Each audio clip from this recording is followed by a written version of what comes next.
Good morning, boys and girls. Welcome to week 10. This is going to be our last week I'm working on persuasive writing, and that's why I'm going to call it a check-in week. This week, there's only going to be one video, and you're going to be using today and tomorrow's lesson to work on writing the best persuasive text you've done all term and show me what you've learned. Can you guess what our topic's going to be about this week? Our learning intention is we are learning to use a plan to compose a persuasive text. Our success criteria is I understand the purpose of a persuasive text. I can use the correct persuasive writing structure. I can use an Oreo scaffold to write a persuasive text. I can use time connectives to put my reasons in order. And I can use high modality words. So let's go through the features of a persuasive text one more time. I also want to use the acronym OREO to help us with our writing today. Can you remember the letters? O-R-E-O. All right, a persuasive text always starts with a title because the title tells the reader the topic we're going to be talking about. Have you guessed today's topic? Then we have O. O is where we're going to be writing our opinion, and we're going to do this in our topic sentence. This is a really important sentence because it's our first sentence, and this is where we're going to express our opinion on the topic.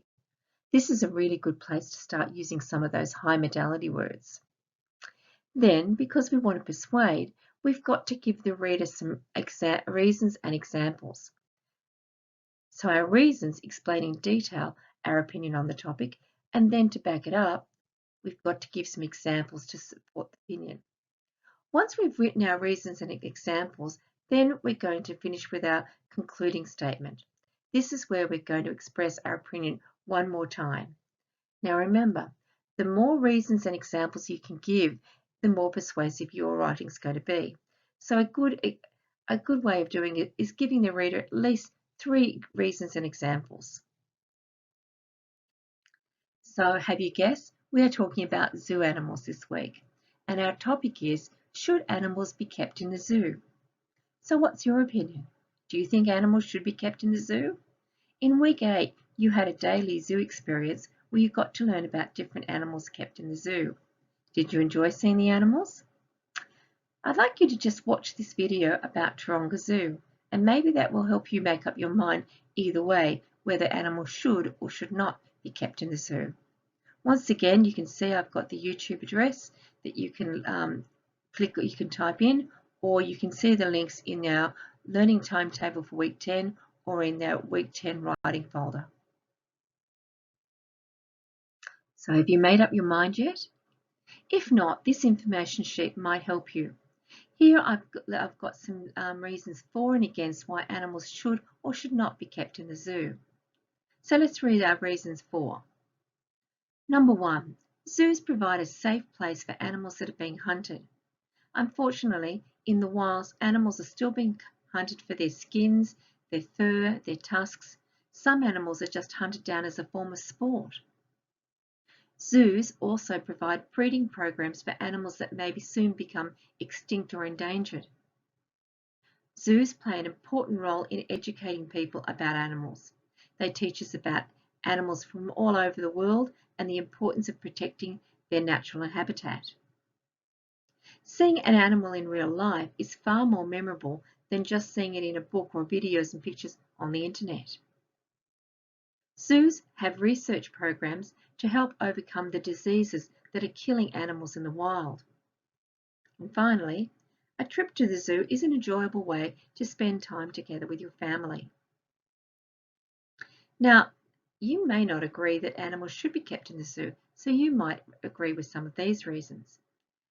Animals should have the right to be allowed to live freely in their natural habitat and not put on display for the enjoyment of people. Zoos, no matter how much they try, they cannot provide the same amount of space that animals have in the wild.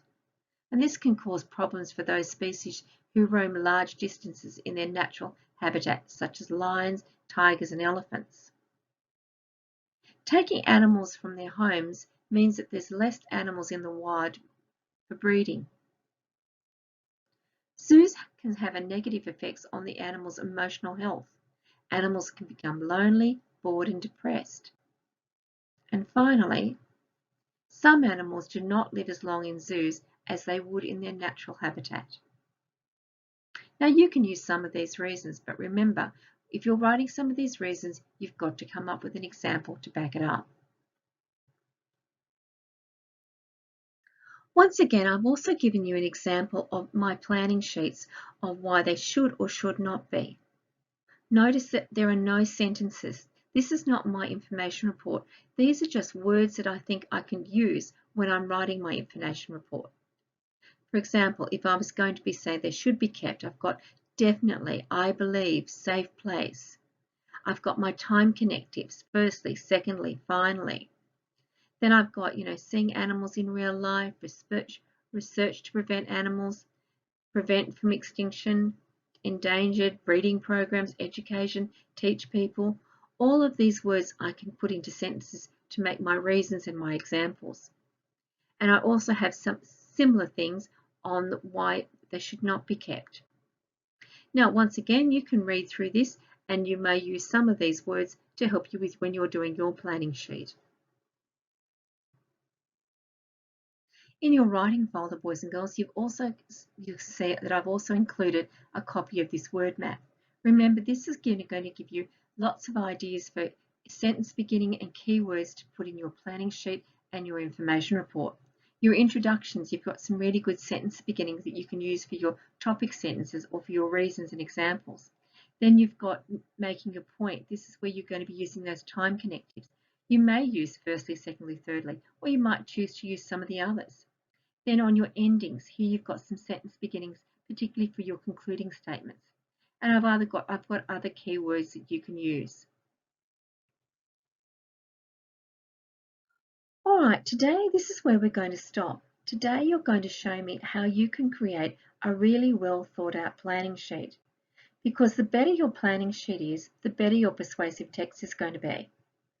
So now you've got your opinion, perhaps talk about it with a family member and come up with 3 really good reasons why animals should or should not be kept in zoos. Then, for each of those reasons, think of some examples to support your reasons. Now remember, this is not an information report. You're not going to be writing in sentences. You're only going to be using those key words and phrases.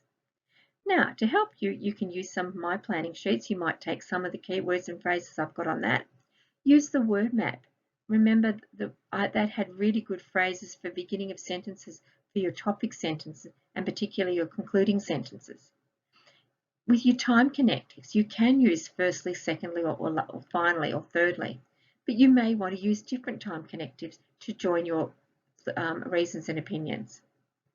All right, so once again, this is not, I don't want to see sentences, I only want to see those keywords. So we're going to stop the video here to do your planning sheet. Then turn it on again, and we'll learn about tomorrow's writing task. Welcome back, boys and girls. It's Tuesday, and it's time to write our last persuasive text for the term. So let's make this the best one we've done yet. Show me what you've learnt this term. You've done the hard work yesterday because you've done your planning sheet. Now today is going to be easy. All we have to do is take those key words and phrases and put them into complete sentences to make our persuasive text. On your worksheet, you can see we're using the Oreo example again. So first of all, you're going to write the title of your text, then you're going to write your opinion. Now remember, that's that all-important topic sentence. Here I'm looking for those high modality words. Then I want you to write your reasons and examples. Now make sure for every reason you write down that you write another sentence with an example to support your reason. Then finally, write your concluding sentence, stating your opinion one more time. So now you've finished, boys and girls, it's time to edit your work.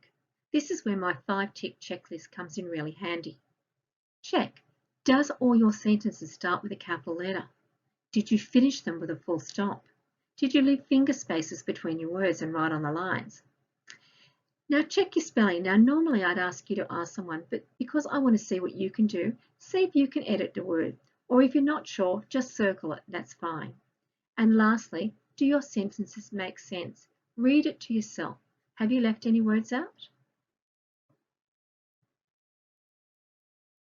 Once again, boys and girls, now that you've finished your planning sheet and your persuasive text, and you've gone through it carefully with the checklist, once you're happy with it, ask someone to take a photo of it and upload it into our Week 10 completed work document.